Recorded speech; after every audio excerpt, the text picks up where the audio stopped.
जय योगेश्वर। मैं रीना कुमारी सिंह श्रीमद् भगवत गीता के 12वें अध्याय में धर्मामृतम में भगवान के द्वारा 36 गुणों का जो वर्णन किया गया है उसमें अभी तक पहला गुण अद्वेष्टा का जितना मैं चर्चा की हूँ अब उसके आगे का करने जा रही हूँ।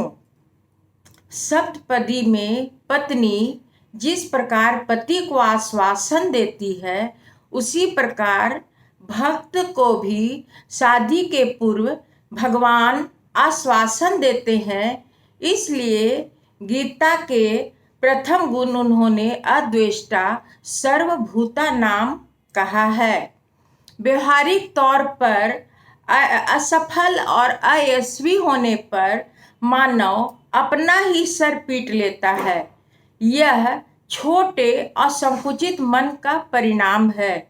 जिसने अद्वेष्टा का प्रथम गुण ही प्राप्त न किया हो भगवान उसके साथ शादी कैसे कर सकते हैं। भक्त दुर्गुणी से नहीं बल्कि दुर्गुणों के प्रति तीव्र रोष और द्वेष प्रकट करता है। रामायण में वर्णन है कि रावण की मृत्यु के पश्चात विभीषण रावण का अग्नि संस्कार करने के लिए तैयार नहीं हुआ तो भगवान राम ने कहा कि यह सत्य है कि रावण स्वयं भगवान से विमुख था और दूसरों को भी भगवान से विमुख करता था, परंतु मेरा दोष रावण से था ही नहीं, उसके दोषों से था। नहीं तो वह जैसे तुम्हारा भाई था वैसे वो मेरा भी भाई था। बैर तभी तक होता है जब तक मनुष्य जीवित होता है, मरनो प्राण बैर नहीं होता। यदि तुम उसका अग्नि संस्कार नहीं करोगे तो मैं उसका करूँगा। तो भक्त की भी ऐसी ही भूमिका होती है। जीवात्मा जब भगवान से शादी करने की इच्छा करता है तो भगवान कहते हैं कि तुम्हें मालूम है कि मेरे परिवार में कैसे कैसे लोग हैं। मेरे परिवार में खाने पीने की चीज़ों की कोई कमी नहीं है, लेकिन हमारे परिवार में तरह तरह के और अलग अलग स्वभाव के लोग रहते हैं। तुम्हें उनसे नफरत और घृणा नहीं करनी होगी। हम दोनों मिलकर उन्हें संभालेंगे। यदि तुम्हारी ऐसी तैयारी हो तो हम तुम्हारे साथ शादी कर सकते हैं। अद्वेष्टा का मतलब तटस्थ रहना नहीं है बल्कि जीव मात्र से प्रेम करना है।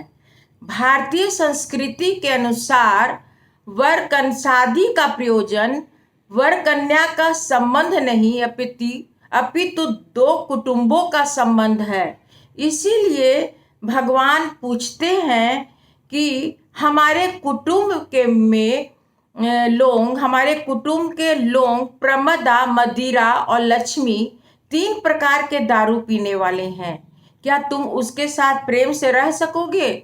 उससे घृणा नफरत करने से नहीं चलेगा, तुम्हें उनसे मित्रता करनी होगी।